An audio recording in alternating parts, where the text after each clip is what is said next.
Welcome to the July Well-Being Index findings. My name is Nikki Duggan, and I'm here to talk a little bit with you today about what happened to overall well-being in America in the month of July. Overall, the index declined slightly during the month of July. Life evaluation was down slightly to 48.1. Remember that life evaluation is not only tied to socioeconomics, but also tied to a person's physical and emotional health. As we saw the economy start to downturn in July, we would have predicted that we would see life evaluation at lower numbers. The emotional health index remained relatively flat, although we did have some news come out of the emotional health index in July. Stress came down to 39% of Americans reporting daily stress. This is down from anywhere between 41 to 43% in previous months.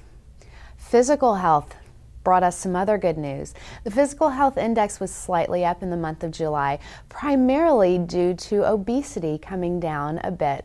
This is the lowest obesity recording that we have since October of 2008, with 25.6% of Americans in the obese category. Healthy behaviors are up as predicted from last month.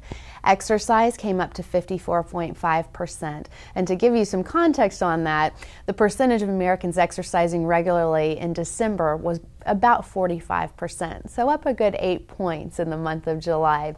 We also saw healthy eating and fruit and vegetable intake come up during the month of July as predicted.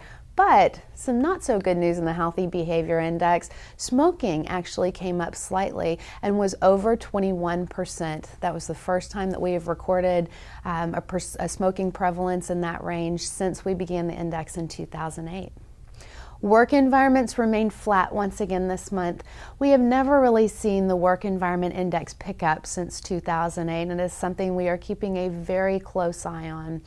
Hopefully, the economy begins to improve and work environment perceptions will begin to improve, but it just has never recovered from the recession.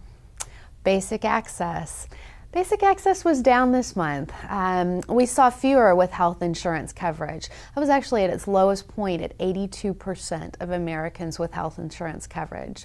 We also saw some movement in access to and affordability of basic necessities, signaling that more Americans are having a more difficult time affording those basic necessities: food, shelter, health care. So for the month of July, we saw healthy behaviors come up, which was an amazing thing. Physical health began to improve. Obesity trends, maybe they're actually coming down for America. Work environment, basic access, still recovering from economic downturns. We expect in the month of August for well-being to probably come down a little bit with everything that's happened with the economy this month. This is going to be a tough month for most Americans. Life evaluation will probably trend down a bit. Emotional health, you'll start to see some worry and stress come through in that. And also healthy behaviors will probably stay at their higher levels. In July and August, we typically see those exercise rates and those healthy eating and fruit and vegetable intake rates continue on the upswing. So that's it for July's Well-Being Index findings. We look forward to talking to you in August.